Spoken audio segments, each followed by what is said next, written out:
Welcome to CRE Fast Five, where we detail hot topics in commercial real estate in 5 minutes or less. I'm Carly Iacono, and tonight we are unpacking the difference between Chapter 11 and Chapter 7 bankruptcy filings. I want to give you a baseline understanding of what these two structures mean and then run through some stats on what we're currently seeing in the industry. So let's jump in. First, Chapter 7 is a much less understood structure, mainly because it doesn't reach the headlines as often. Chapter 7 is typically used by an individual or a smaller company, although it can be used by larger companies as well. And what it means is an immediate stop of all business operations and a required asset sale. So it's really end of the line for a business or a retailer, and all of the real estate that they might own or all of the assets in the company are immediately sold off to pay their debt obligations. Now, obviously, the secured positions, which are your bank lenders or institutional lenders that have loans tied to the asset, are going to be paid out first, with your unsecured positions coming in second, which are typically your preferred shareholders, etc. Now, once the money from the asset liquidation has run out, all other debts are forgiven, case closed. So pretty streamlined process. Now, let's contrast that with Chapter 11. Chapter 11 is really a restructuring plan. In 10 to 15% of all companies, it's a low number, but it's something, 10 to 15% of all companies do emerge from Chapter 11 strong and continue operations for the long term. The rest of the cases either move to Chapter 7 or the case is dismissed or settled in court with lots of legal proceedings to follow. So let's go back to the beginning. When a company files Chapter 11, they have 4 months to submit a restructuring plan to the court system. Now, that's often extended as long as 18 months. So when you see a filing happen, know that it could be a very long time before any actual action is taken. Now, the first step is to restructure the debt, the repayment terms, etc. But it's designed to allow a company to continue operations and continue to be able to pay their debt obligations with the income from their operations, with no asset sale or liquidation required. So it really is designed to be a tool to allow companies to streamline their obligations to hopefully emerge stronger and continue on for the future. Not always the case, as we've seen by the statistics. There have been some very high-profile Chapter 11 filings since COVID started.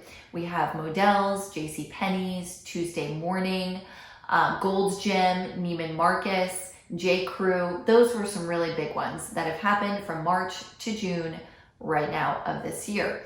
I would argue that all of those retailers were struggling before, and COVID was really just the great accelerator that it has been for so many different things in the industry.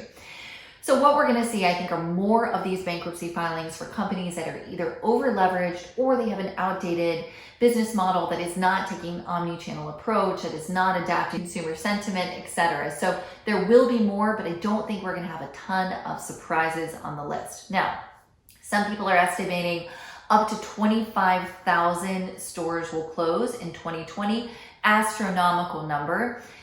But of the ones we've already seen, 4,000 store closures have been announced as of June 5th of this year. Half of those closures are related to 6 brands alone.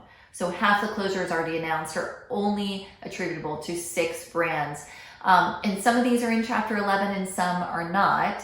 And that would be your Pier 1, GNC, Victoria's Secret, JCPenney's, Papyrus, and Tuesday Morning. Those are the ones that make up the most amount of store closures thus far. So again, we have a ton of small businesses closing, which is really unfortunate. But the most sort of high profile things that we're going to see are going to be tied to some of these larger brands, which are going to end up doing mass closures, most likely through some sort of Chapter 11, hopefully not Chapter 7, some sort of Chapter 11 filing as a starting point. Now, if a company does not emerge from Chapter 11 successfully, they then can move to Chapter 7 as a next step, or the case can be dismissed with or without cause, and then there's lots of legal, of course, filings and things that happen after that. So it's a multi-step process. We've seen with many companies it can go on for years, but really can be used as a tool and not necessarily an end of the road sort of scenario. So keep that in mind as you're reading these headlines, that it might be a retailer sort of taking advantage of a debt restructuring tool and not necessarily saying that they're going to immediately close. Now, retail sales were down in April, 14.6%, tremendous number. I am actually surprised that that's not greater if you think about it though. With most states having stay-at-home orders in place in April, I would have actually thought that the sales would be down more than 16% across the industry. So I take that as a really good sign. And I think it's going to be fascinating to watch what the data says July, August, September of this year, when those stay-at-home orders are lifted and we really see where consumer behavior is or is not shifting.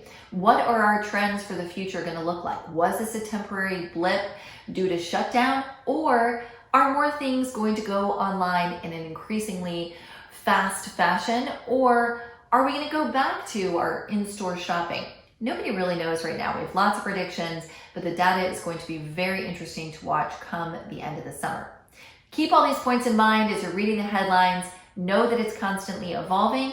Hopefully some of these retailers will emerge, but the bulk of the pain that we're seeing so far really is limited to, unfortunately, small businesses and then a handful of our national brands, not widespread throughout the industry.